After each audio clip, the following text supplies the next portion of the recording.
Can somebody confirm you can hear me? We can hear you. Thank you.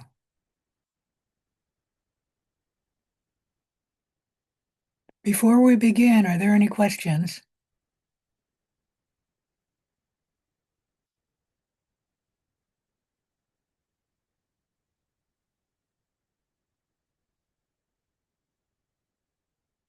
I think we're on chapter 5. All right, let me share my screen here.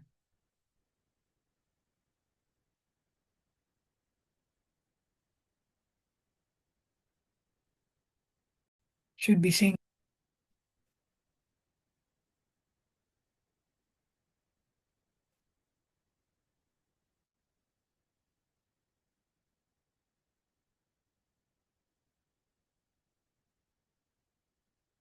All right, if there's no questions, I'm going to begin. Today is October 28th. Geez, only 2 more days of October. And we should be on chapter 5, microbial metabolism. Hopefully we can finish that today, this chapter. If not, well, we'll just finish it next time, but hopefully we can finish it. Let me warn you, there's a quiz 3 due this Wednesday. It'll be covering lab 5 and 6, chapter 4, and the end of chapter 3. This quiz is designed for you to give me your complete environmental scan in question number 1. All of the quizzes will be that way. I mentioned this before. In fact, quiz number 1 was supposed to be that way, but when I made my changes, Respondus Lockdown Browser and Monitor was not working correctly, and it did not keep my changes. So that's why you had a environmental scan before you began the exam. I prefer to have the environmental scan during the exam, and I've given you an extra minute for the quiz to get the scan done. Nobody ever takes a scan for a minute, but in case you want to, you have 1 minute to take the scan. Any questions about any of that? All right, let's begin. So last time I was talking about energy production, how cells get their energy. And most of the time, a cell, when it needs energy, it will take it from ATP, degrading ATP by taking off a phosphate or two of them, and then using the energy that comes out of that bond for their energy needs. Energy production happens by oxidation reduction reactions. Oxidation is the loss of electrons. Reduction is the gain of electrons. Oxidation and reduction reactions are always coupled, meaning one atom, ion, or molecule loses an electron or electrons, and another molecule, ion, or atom gains the electron or electrons. So here we have A, which is losing an electron, so it will become oxidized. And then B is going to gain the electron, and it will become reduced. An exact example is we have copper +1 plus iron having 3 plus charges on it, goes through oxidation reduction reactions. Copper loses an electron and becomes more positive, so copper becomes 2 plus. And then iron gains an electron, so it becomes reduced and switches from iron 3 plus to iron 2 plus. Any question about any of that? Here's a little mnemonic device to help you remember oxidation reduction. Say Leo, the lion, goes grr. Leo, lose electron oxidation. Grr, gain electron reduction. So Leo the lion goes grr. Any question about any of that?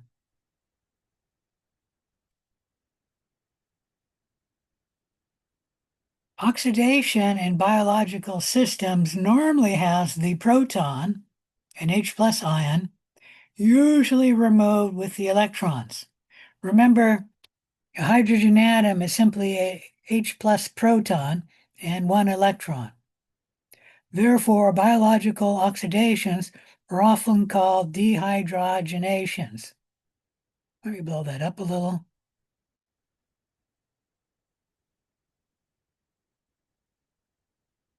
So here we have an organic molecule and it's going to lose an electron, becoming oxidized. At the same time, it's going to lose a hydrogen ion. NAD plus is going to gain the electron. And it happens that NAD plus also gains a hydrogen ion to become NADH. And then the organic molecule loses an electron.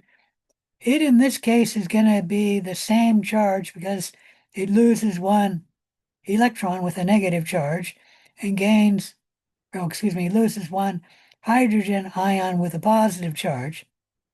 And then NAD plus gains an electron, so it would become NAD negative, meaning zero, but it gains a hydrogen ion as well, and then becomes NADH.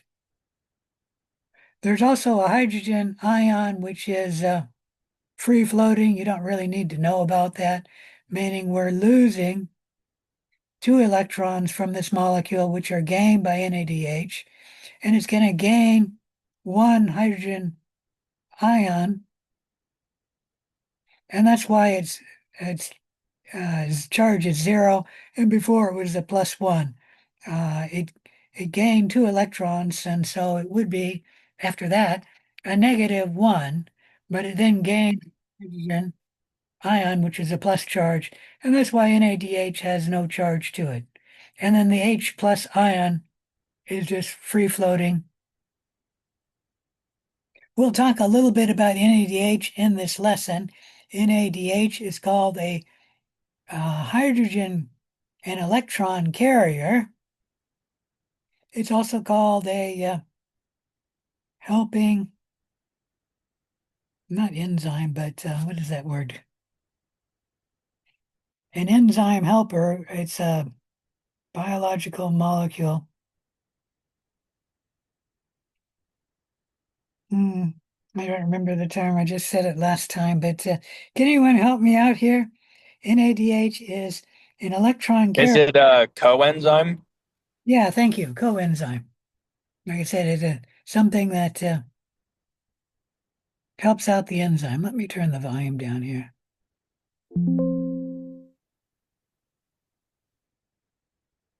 So in biological systems, it's just something that we frequently find is when the electrons are lost, the hydrogen ions tend to follow them. Drop that down.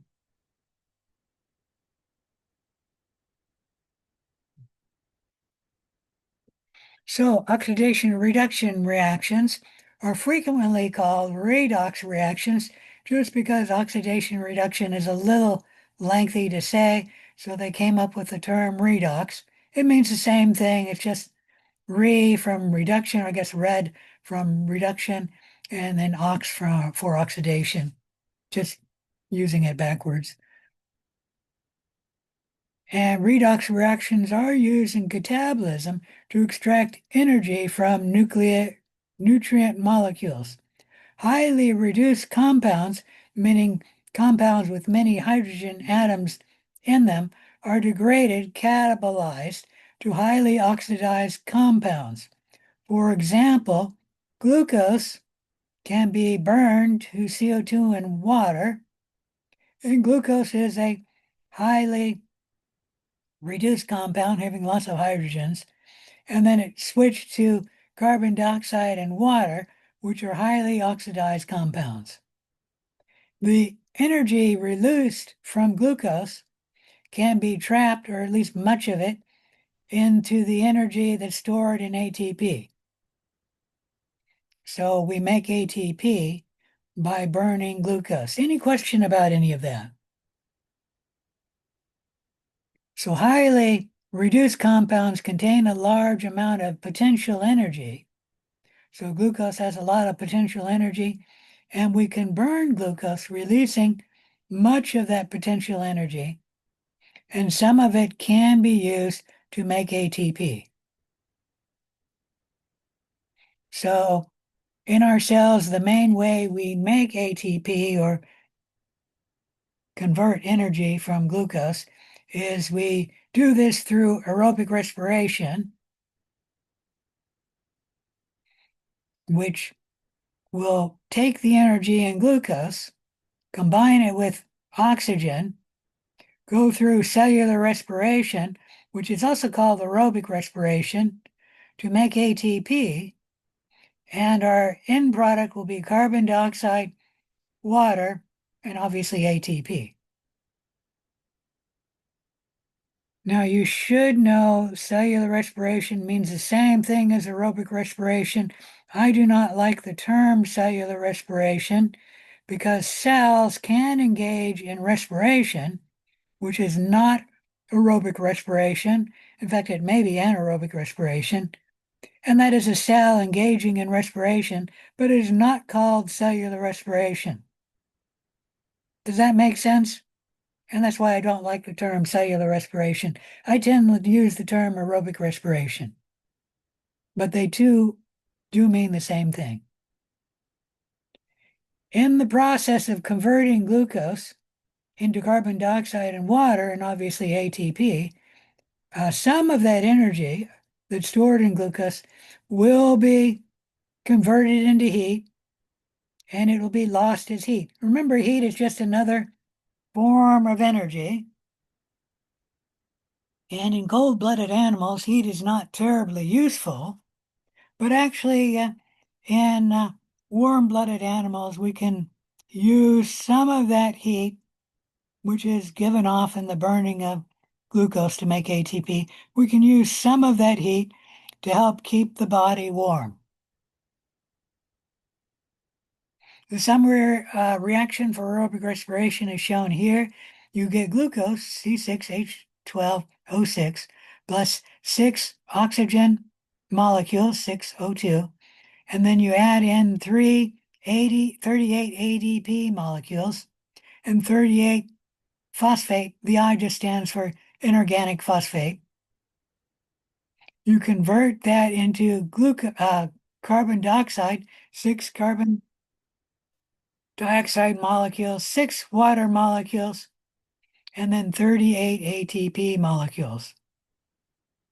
Remember, this is the summary reaction for aerobic respiration. Aerobic respiration happens in much more than one chemical reaction. In fact, aerobic respiration is a combination of chemical and physical reactions. Any question about any of that?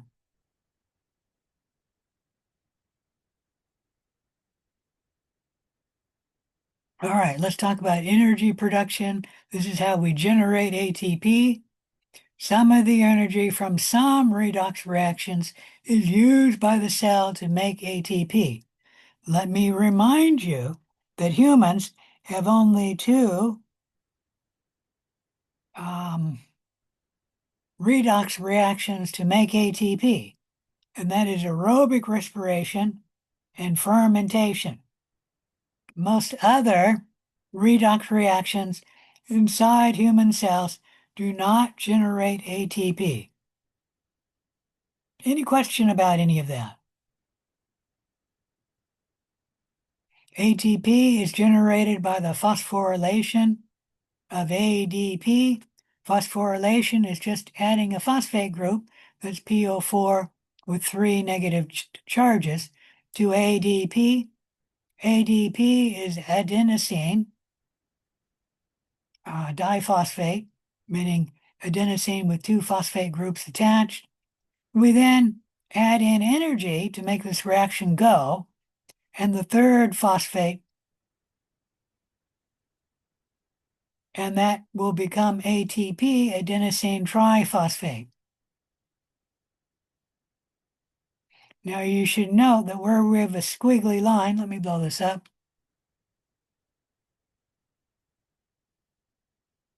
Wherever there is a squiggly line, that is a high energy bond, and ATP has two high energy bonds in it.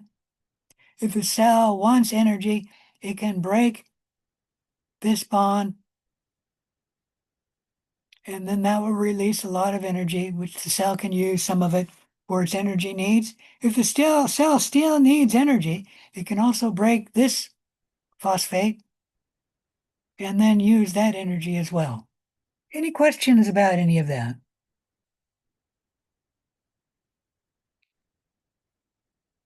So remember, even in green plants, which have more ways of making ATP than animal cells have, animal cells only have two, green plants, most of the ATP is not made in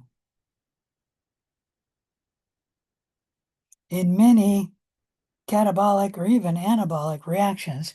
It's only a few reactions in green plants that can make ATP. And I don't know how many is, but it's at least double the number that animal cells have, because at least not animals, but humans have only two ways of making ATP, and that is by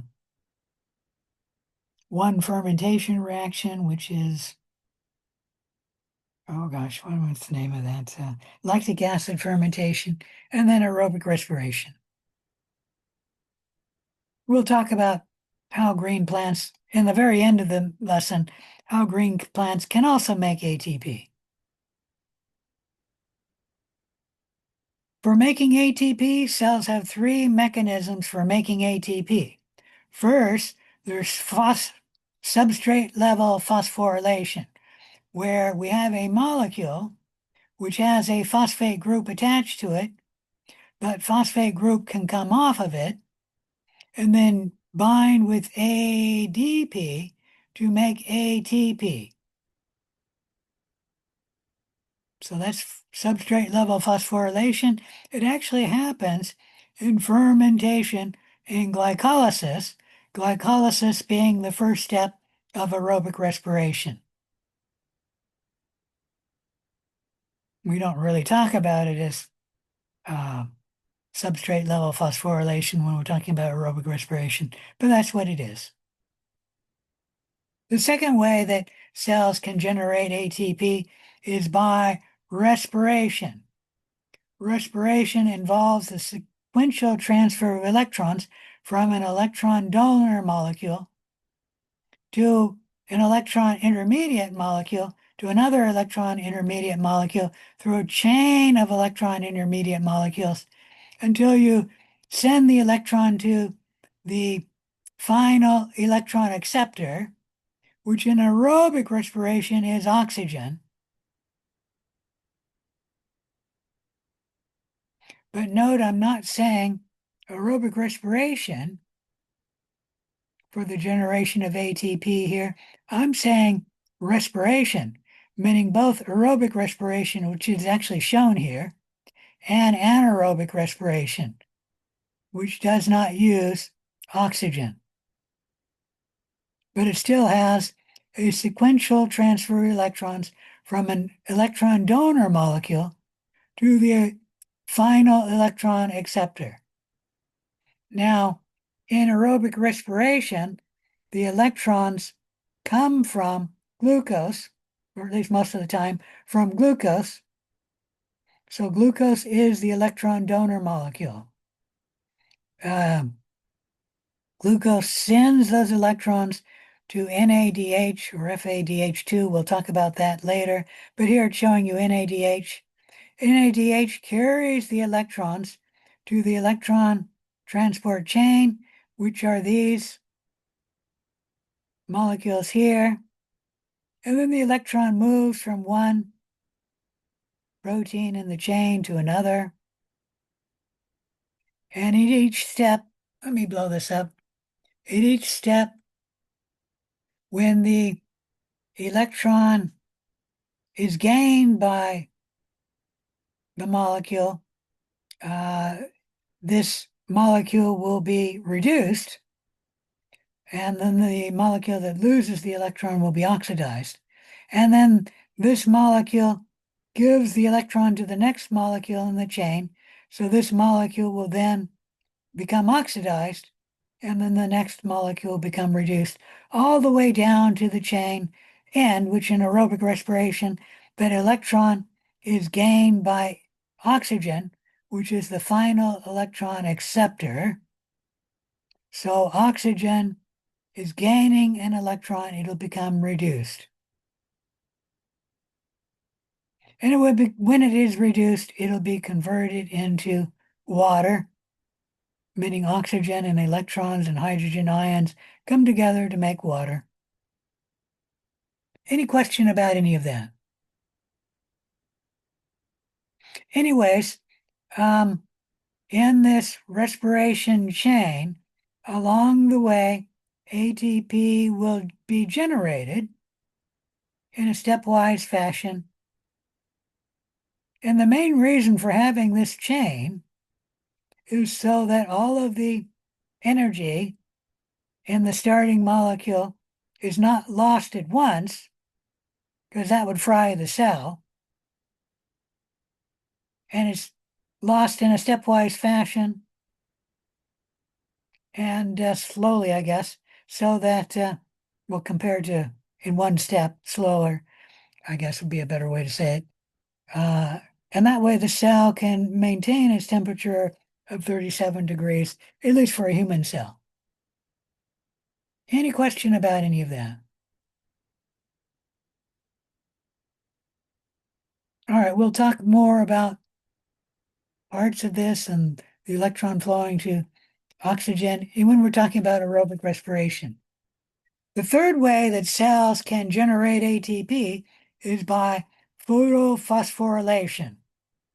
So the first way, substrate level phosphorylation. The third way, by respiration.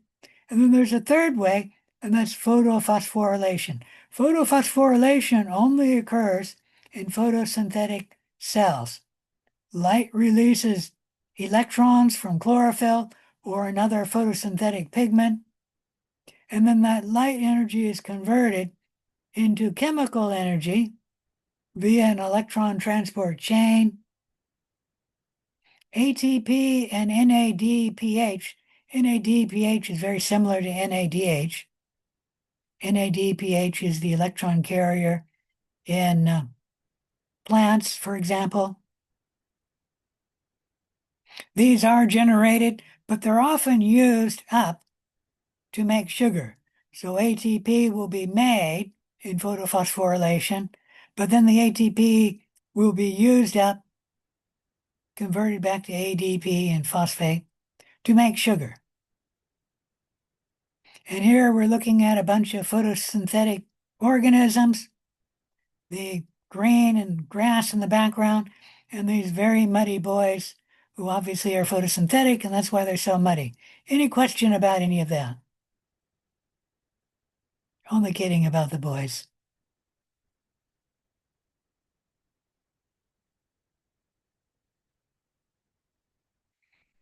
All right, let's talk about some metabolic pathways of energy production.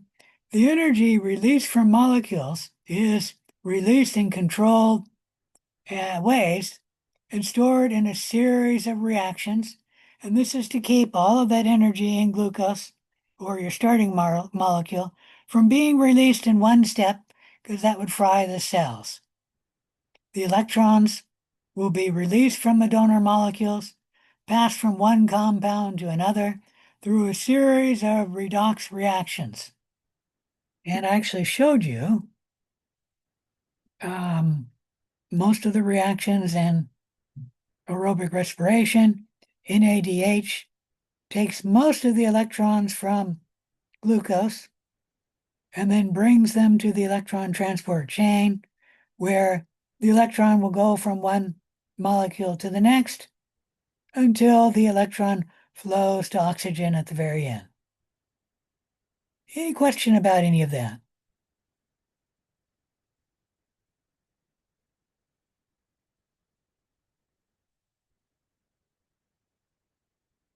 So most organisms use as their primary source for cellular energy carbohydrate catabolism, meaning they degrade or burn carbohydrates to get most of their cellular energy. The most common energy source is glucose, but do realize that cells may use lipids and proteins or other carbohydrates. For most of us couch potatoes, doesn't matter what molecule we're eating, what nutrient molecule it is, because we're a couch potato, that molecule of lipid or protein or carbohydrate is most of the time converted into glucose, and then glucose is sent down aerobic respiration in the normal way. It's just the way, I guess, aerobic respiration likes to work, and that's by using glucose. And it's very easy to convert most carbohydrates to glucose and then send it down aerobic respiration as glucose. It's much more difficult to convert lipids and proteins we're eating into glucose and then sending glucose down aerobic respiration in the normal way. So when we're talking about respiration, we will talk about it with glucose, but remember it can be any nutrient molecule that we're degrading, such as a carbohydrate, a lipid, or a protein. Any question about any of that? All right, so to produce energy from glucose, microorganisms use two general processes, respiration and fermentation. Respiration itself has two types, aerobic respiration using oxygen and anaerobic respiration, which does not use oxygen. Anaerobic respiration has the electrons go to some other molecule other than oxygen. Let's watch a little video on aerobic respiration, assuming it finishes loading. Grammarly now uses After AI to the help you commercial. write, not just revise. Type a prompt and generate a persuasive.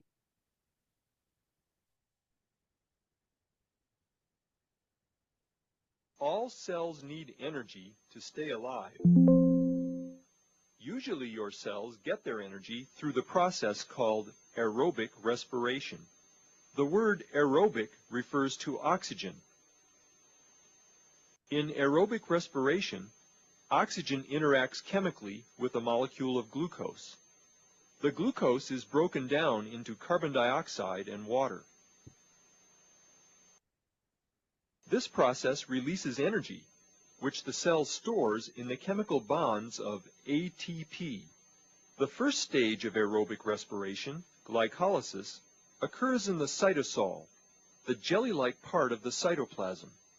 Glycolysis breaks each molecule of glucose into two molecules of pyruvate, energizes two electron carrier molecules, and produces two molecules of ATP. The next two stages of aerobic respiration are carried out in the mitochondria. Pyruvate enters a mitochondrion. Once inside, it is modified and enters the Krebs cycle. The reactions of the Krebs cycle break the pyruvate molecules down to carbon dioxide, create two more molecules of ATP, and energize more electron carrier molecules. The final stage of aerobic respiration is electron transport. The electron carrier molecules that were energized in the earlier stages deliver electrons and hydrogen ions to the electron transport chain. As the electrons are passed down the chain, energy is released and used to make ATP. This final stage produces as many as 32 molecules of ATP from each molecule of glucose. Any questions about that video?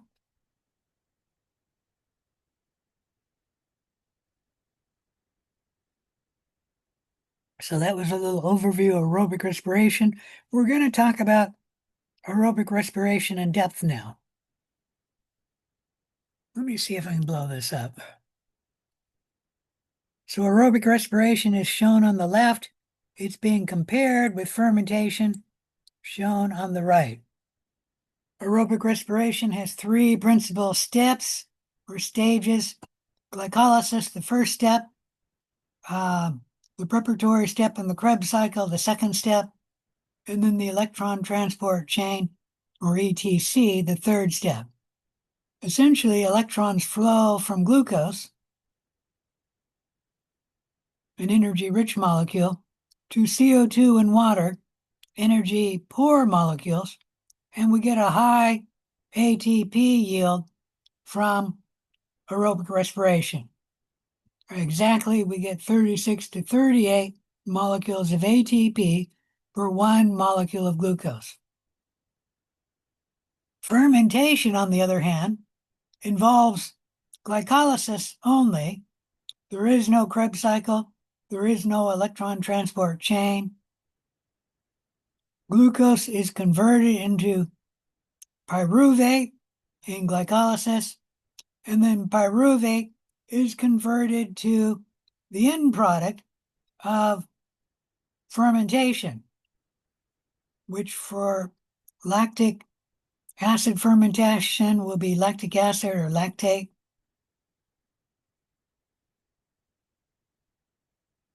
There's a much lower ATP yield. Fermentation only generates 2 ATP per molecule of glucose. Any question about any of that?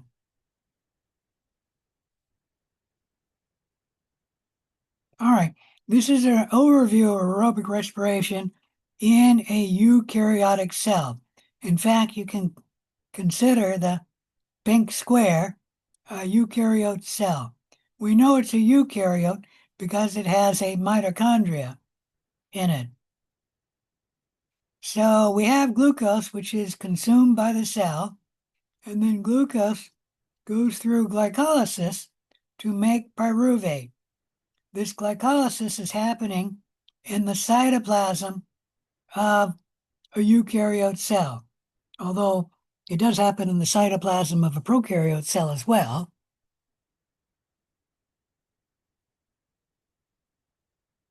Along the way, glycolysis does generate a little bit of ATP, and it does generate some NADH. I'll talk about NADH in a little bit. And it does generate pyruvate. Pyruvate then moves to the mitochondria and moves inside the inner mitochondrial membrane into the lumen of the mitochondria, which I forgot what the name of that is. Anyone remember what the lumen of the mitochondria is called? It's not terribly important for this, but I used to know. And for a moment, at least at the moment, I'm not remembering. Anyways, the pyruvate inside the mitochondrial matrix is converted into CO2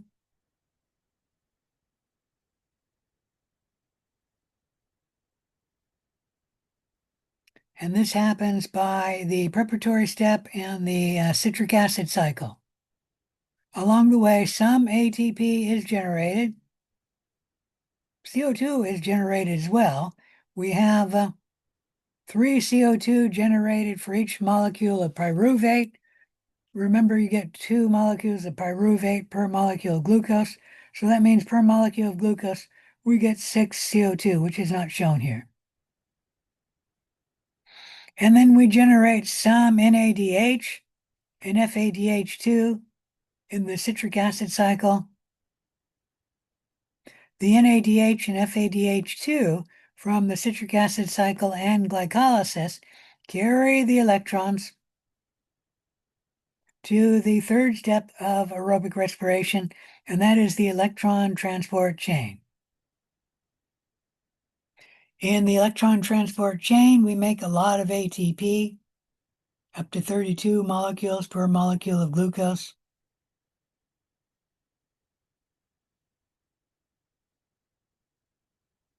The electron transport chain occurs across and in the inner mitochondrial membrane. So most of it is happening inside the inner mitochondrial membrane.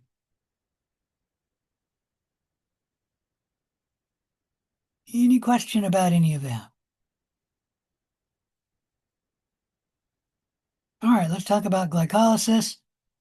Glycolysis is the first step of aerobic respiration. It does have another name. I don't tend to use it.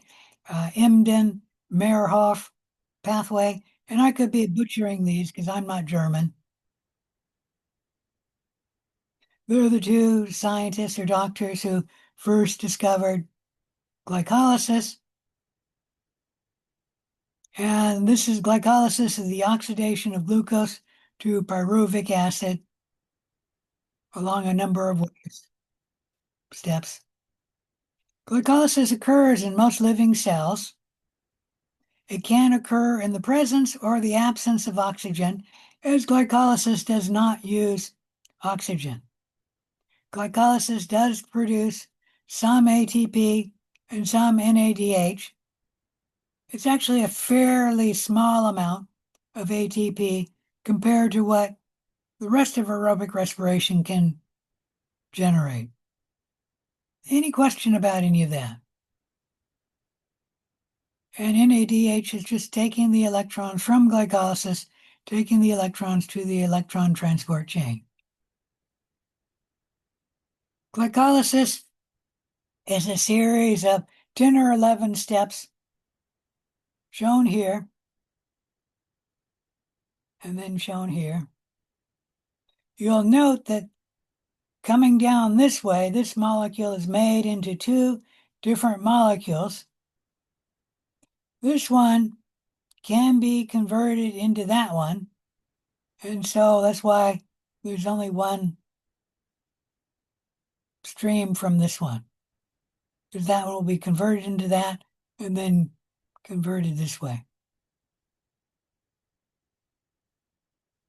Along the way, we get ATP, and 4 ATP molecules come out of glycolysis, but 2 ATP molecules enter glycolysis.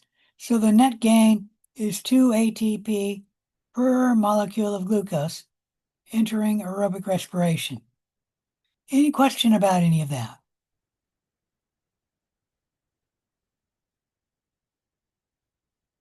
All right, these are the first chemical reactions that are occurring in aerobic respiration, and we call the whole step the glycolysis, starting with glucose and ending up with 2 pyruvate molecules. Pyruvate is a 3-carbon molecule, glucose is a 6-carbon molecule, and that's why you split the glucose, and then you get 2 3-carbon molecules. Any question about any of this? Okay, when I was an undergraduate, I had to learn the names of each of these intermediate molecules and the names of each enzyme providing each step.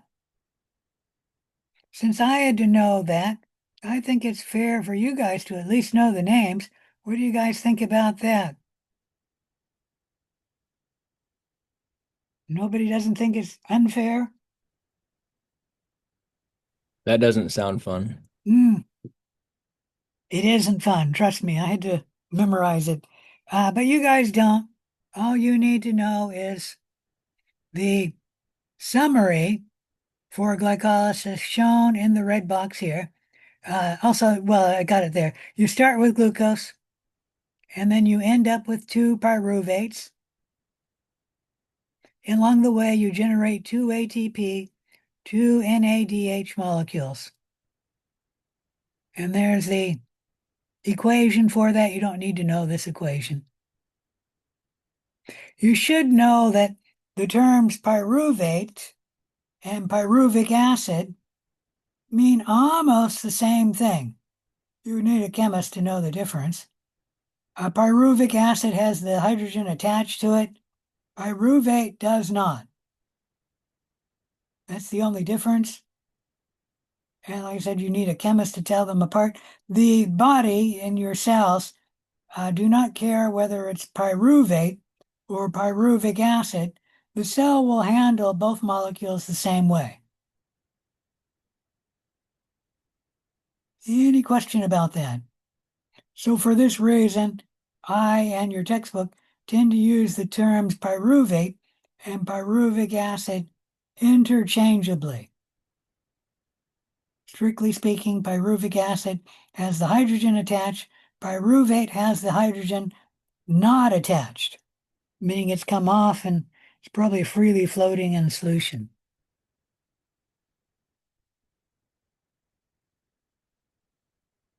All right, so in respiration, we have the oxidation of molecule releasing electrons, and these electrons eventually are taken to the electron transport chain. You should realize respiration has two forms, two ways of doing it. That is aerobic respiration, where the final electron acceptor is oxygen. However, there is anaerobic forms of respiration where the final electron acceptor is some molecule other than oxygen. It depends on what form of anaerobic respiration it is. It could be nitrate, nitrite, could be sulfate or hydrogen sulfide gas. Could even be iron, one of the iron metabolites of our body. We don't use iron, but anaerobes can, meaning somebody who's not using oxygen. And then the ATP is generated by the electron transport chain. I tend to use that term, the electron transport chain, but oxidative phosphorylation, and there's another name.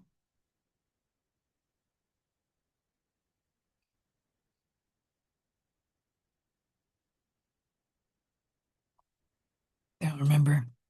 Like I said, I tend to use the electron transport chain, or ETC, almost all the time.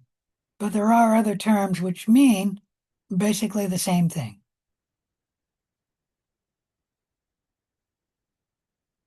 All right, so this is looking at fermentation. This is looking at aerobic respiration. So far, we've only talked about glycolysis. After pyruvic acid is made in glycolysis, the pyruvic acid cannot directly join the Krebs cycle. The pyruvic acid has to be converted into acetyl coenzyme A before acetyl coenzyme A can enter the chain of aerobic respiration. Or actually, before acetyl coenzyme A has to be, pyruvate cannot enter the Krebs cycle directly. It has to be converted into acetyl coenzyme A. And that happens in the preparatory step. It's just one chemical reaction, converting pyruvic acid into acetyl coenzyme A. CO2 is generated in this step, as well as NADH.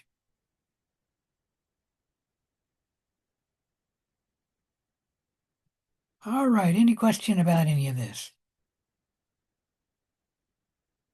Coenzyme A is a coenzyme, and for this purposes, all you need to know is it binds to acetyl to form acetyl coenzyme A.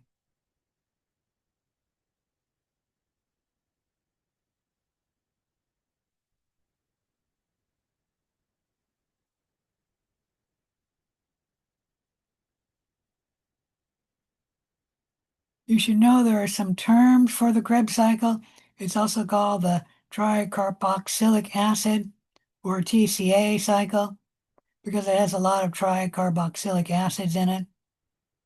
It's also known as the citric acid cycle, which is also abbreviated TCA. The T stands for the, and then C for citric, A for acid, as well as Krebs cycle for the doctor who discovered it. I tend to use the Krebs cycle, and so does your textbook. The preparatory step and the steps of the Krebs cycle produce all of these parts or molecules in the red box. First, you get ATP being produced right here. You get 4 NADHs being produced. Let me blow this up a little, see if I can. So here's our first NADH generated right there. That's in the preparatory step. The second is right there in the Krebs cycle. The third right there. And then the fourth right here. Note that the Krebs cycle begins with acetyl coenzyme A on oxalic acetic acid, and then it comes around this way, and then the remains of the citric acid or oxalic acetic acid combining with acetyl coenzyme A. The remains of that actually turn out to be oxaloacetic acid. And for this reason, this is called a cycle, because we start with oxaloacetic acid and then we end up with oxaloacetic acid. So the cycle ends with the formation of the molecule where the cycle began. Any question about any of that? All right, so this is showing you 4 NADH molecules being made per running through the preparatory step of the Krebs cycle one time. But remember that glucose is split into 2 pyruvic acids. And so you have to multiply these numbers by 2. If I ask you a question like how many FADH2 are made in the preparatory step of the Krebs cycle of aerobic respiration, you'll need to take this number and then multiply by 2. Very, very rarely would we ever talk about a case where you multiply by 3 or 4, but it's possible.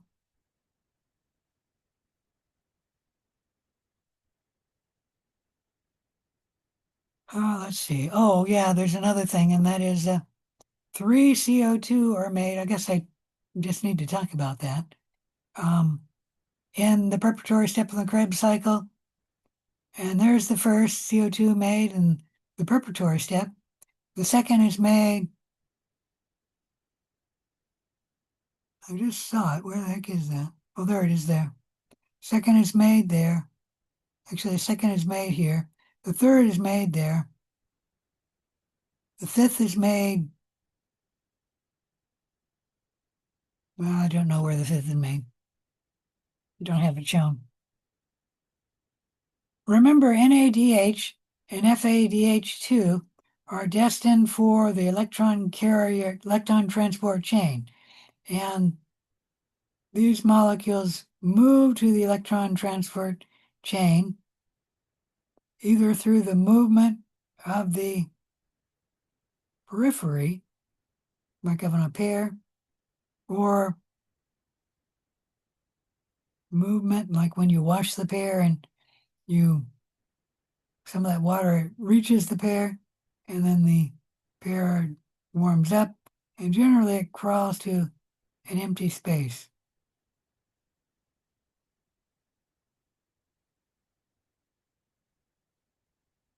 Any question about any of this?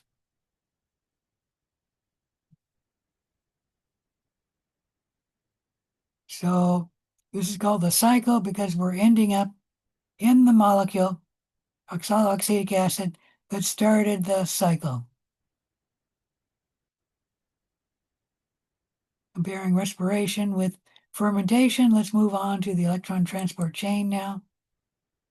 So the third step of aerobic respiration is the electron transport chain. The ETC is a series of carrier molecules that are in turn reduced and oxidized as the electrons, which ultimately came from glucose, are passed down the chain. Energy is released as electron travels from high energy to lower energy compounds, and that energy release can be used by chemiosmosis to provide heat for the body. I'm not sure this video works, but let me try it. I might need to do a search. Nope, it looks like it's working.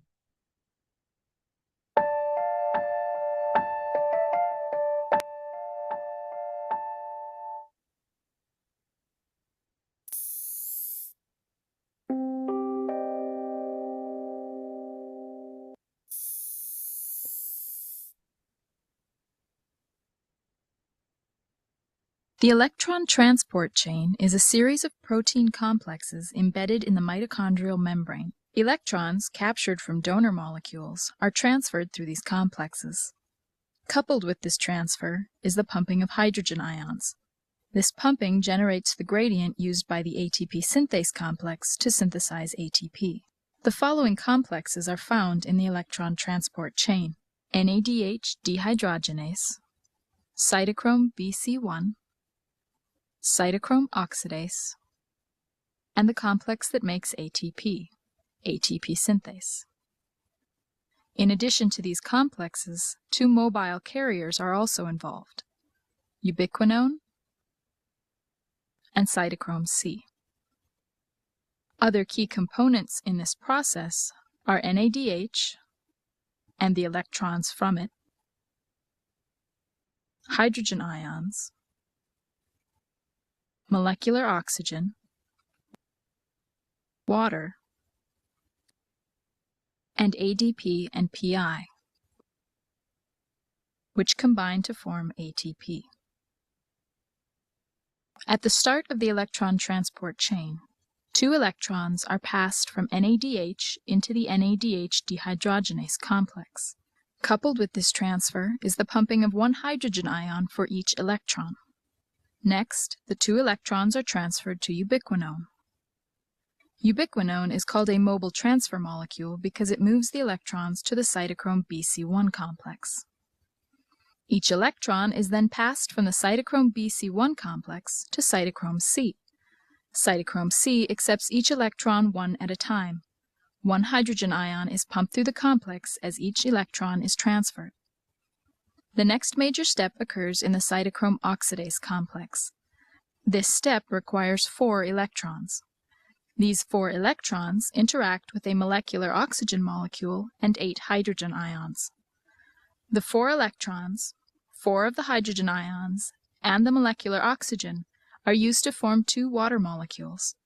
The other 4 hydrogen ions are pumped across the membrane. This series of hydrogen pumping steps creates a gradient. The potential energy in this gradient is used by ATP synthase to make ATP from ADP and inorganic phosphate. The ATP synthesis steps you see here are discussed in greater detail in the ATP synthase gradients animation.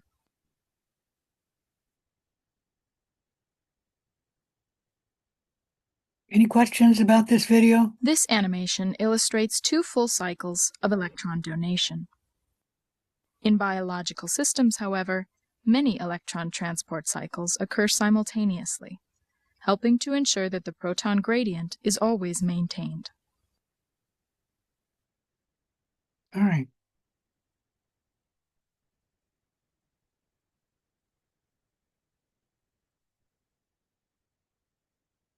So the electron transport chain in eukaryotes occurs along and through the inner mitochondrial membrane. So it's a bunch of proteins in the membrane. Why it's called a chain, electron transport chain. In prokaryotes, it's a bunch of proteins in a membrane, but it's not the inner mitochondrial membrane because they don't have a mitochondria. It is in the cell membrane. So this here would be the cell membrane of a prokaryote cell, but of a eukaryote cell, this is the inner mitochondrial membrane. What happens is NADH brings its electrons and hydrogen ion to the first protein in the chain, and the electrons leave NADH and enter the protein. The hydrogen ion is released from NADH, and then we have NAD+, which is regenerated. The electrons, while they're moving through this protein, give the protein the energy it needs to pump hydrogen ions from this side of the membrane to that side of the membrane. The electrons then flow to the next protein in the membrane. And by the way, this is where FADH donates its electrons to. And then the electrons flow to the next protein in the membrane. And as the electrons move through this third protein, it gives that protein the energy it needs to pump hydrogen ions from this side of the membrane to that side of the membrane. The electrons then flow to this protein or molecule in the membrane, which then flow to this molecule. When the electrons are moving through this molecule or protein, they give this protein the energy it needs to pump hydrogen ions from this side of the membrane to that side of the membrane. The electrons then leave this protein and flow to the final electron acceptor. And in aerobic respiration, the final electron acceptor is oxygen. Oxygen accepts the electrons, joins with two hydrogen ions, or at least a half of an oxygen, meaning half oxygen gas, to form water. And this is why you have to breathe in oxygen. All of that oxygen you breathe in is converted into water in aerobic respiration. None of that oxygen is converted into CO2. If you remember, CO2 comes directly from the burning of glucose. And glucose has 6 carbons. When you burn it, you generate 6 CO2 molecules. Any question about the final electron acceptor being oxygen, and that's why you breathe in, and that oxygen is converted into water? The body can reuse some of that water. Even humans, which are not really good at absorbing that water, do absorb a lot of that water. I don't know how much, but a lot of it, and then use it for their water needs. We also breathe out a lot of that water. But desert animals, which are much better at utilizing the water from aerobic respiration, desert animals actually get 60% of the water they need from aerobic respiration. So 60% of the water that they need comes from aerobic respiration. Any question about any of that? All right. Well, we have a whole bunch of hydrogen ions on this side of the membrane because these proteins are pumping hydrogen to this side of the membrane. The hydrogen ions will, by the second law of diffusion, want to leave this side of the membrane and go to this side of the membrane. There's actually 2 reasons for doing that. First, there's more hydrogen ions over here than over here. There's also more positive charges on this side of the membrane than that side. So there's a potential energy difference between this side of the membrane and that side of the membrane. The hydrogen ions can only flow through the membrane at this channel protein. And when the hydrogen ions move through this channel protein, it gives the channel protein the energy it needs to combine ADP, an inorganic phosphate, into ATP. So this channel protein is a ATP synthase enzyme. Any question about any of that?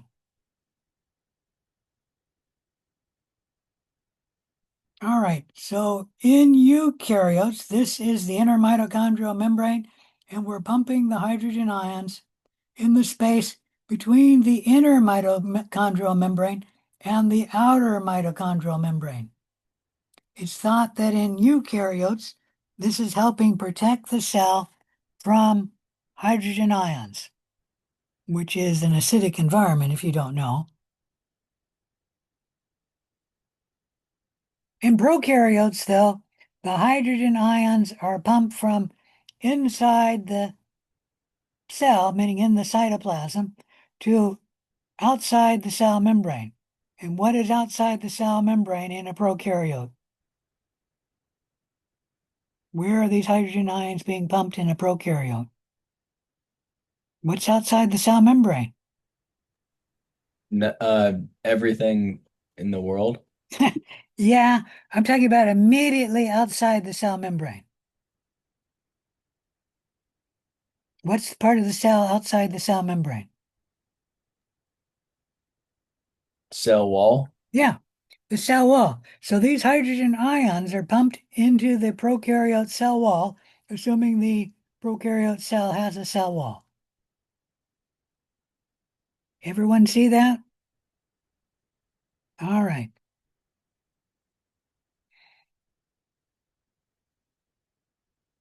So ATP molecules produced by the electron transport chain of aerobic respiration.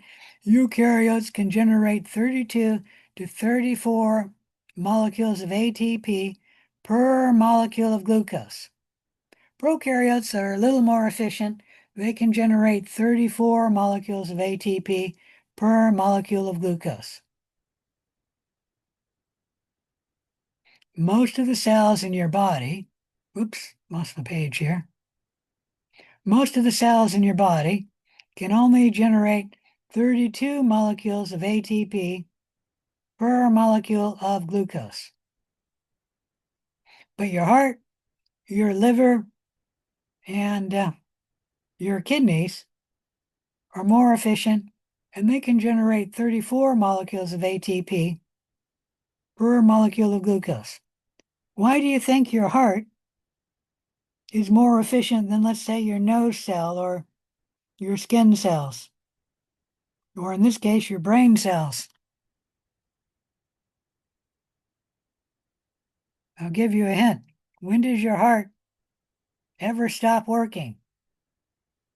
Never. Never, until you die. So the heart is always working. So it's more efficient than your brain cells because obviously your brain cells aren't working all the time. Any question about any of that? And I'm just trying to make a point here. I'm not trying to be facetious, but obviously your brain cells weren't working because you didn't get that question. So that is why eukaryote kidney cells, liver cells, and heart cells are more efficient, and that's because they are always working. The heart is always working while the patient is alive, and the liver is always detoxifying molecules or purifying molecules in the blood, and then the kidneys is always screening the blood and taking out the waste products from it and putting it into the bladder. So those organs are always working, and they're more efficient at generating ATP. In aerobic respiration, the final electron acceptor is a molecule of oxygen. That molecule of oxygen will combine with the electrons and hydrogen to form water. So here is aerobic respiration, actually the left side shown in full. And there's the electron transport chain I was talking about. Let's go to that one. Oh, there's the electron transport chain. We're not going to talk about it further. This is showing you here is where the electron transport chain occurs in the inner mitochondrial membrane. And it's just one protein after another. Why it's called the electron transport chain, because it's a chain of proteins in the membrane. And it's called electron transport because the electrons move from one protein and are transported to the next. And there is what's happening in the cell membrane of a prokaryote, meaning this is happening in the cell membrane. And the electrons are pumped, or excuse me, the hydrogen ions are pumped into the cell wall.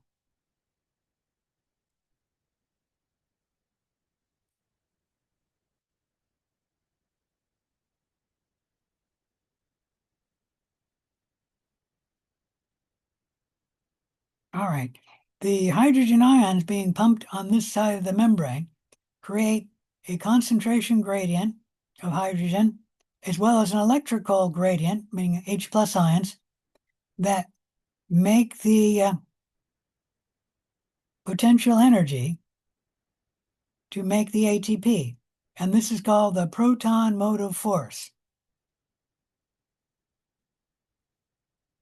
Chemiosmosis is the term for the movement of hydrogen ions from this side of the membrane to that side of the membrane to make ATP.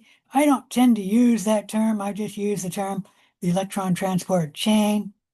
And this is part of the electron transport chain. And as the hydrogen ions move through this channel protein, this protein makes ATP. And that making of ATP is called oxidative phosphorylation. Another term I don't use, I just use the electron transport chain. Phosphorylation is just the combining a phosphate to another molecule.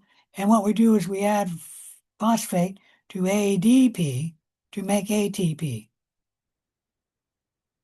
So aerobic respiration generates between 36 and 38 ATP molecules in eukaryote cells, with the heart, the liver, and the kidneys being 38 ATP, and all other cells of your body being 36 ATP per molecule of glucose. Prokaryotes a little more efficient. They always generate 38 molecules of ATP per molecule of glucose. The equation summarizing the overall reaction for aerobic respiration is C6H12O6 glucose plus 6 oxygen molecules, 6 CO2, plus 38 ADP, 38 inorganic phosphates generate 6 CO2, 6 water molecules, and 38 ATP molecules. Remember, the oxygen is converted into water, and the glucose is converted into CO2. Any question about any of that? All right, there's comparing aerobic respiration with fermentation. Oops, that's not fermentation. What is this? Oh, this is just showing the ATP production on the right side.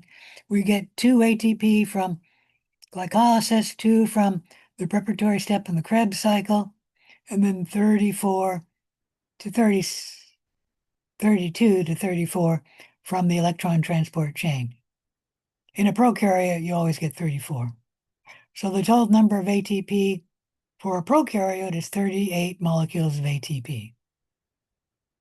You do need to know the numbers of ATP generated at the steps of aerobic respiration. And you should know that glycolysis starts with glucose, ends with pyruvic acid. The preparatory step starts with pyruvic acid, ends with acetyl coenzyme A. Acetyl coenzyme A enters the Krebs cycle, and it is converted into CO2, and then NADH and FADH2 are generated, as well as some ATP. The NADH and the FADH2 carry the electrons to the electron transport chain, which then makes a whole lot of ATP, 32 to 34 molecules of ATP, depending on what cell they are. And then the total amount of ATP for a prokaryote cell, as well as the heart, the liver, and the kidneys of a eukaryote cell, is 38 molecules of ATP per molecule of glucose. Any question about this summary? All right, let's briefly talk about anaerobic respiration. Anaerobic respiration is when the final electron acceptor in the electron transport chain is a molecule other than oxygen. It can be a molecule of nitrate, a molecule of sulfate, a molecule of iron. It just depends on what form of anaerobic respiration it is.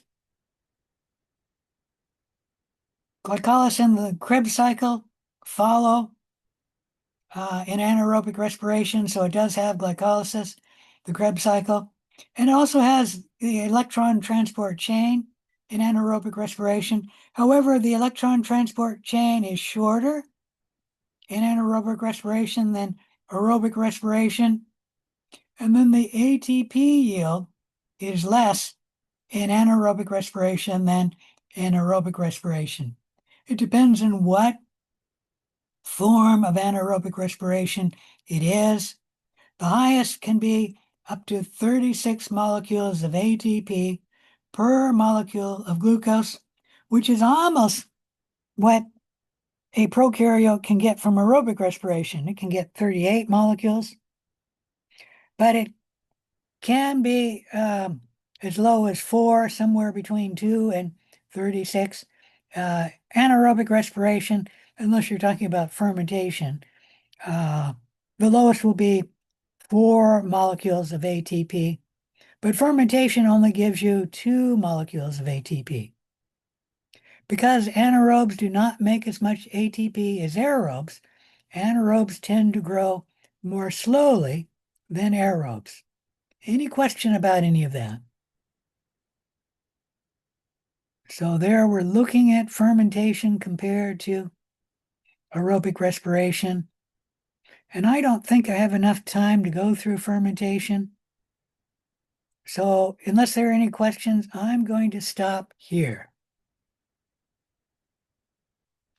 Any questions?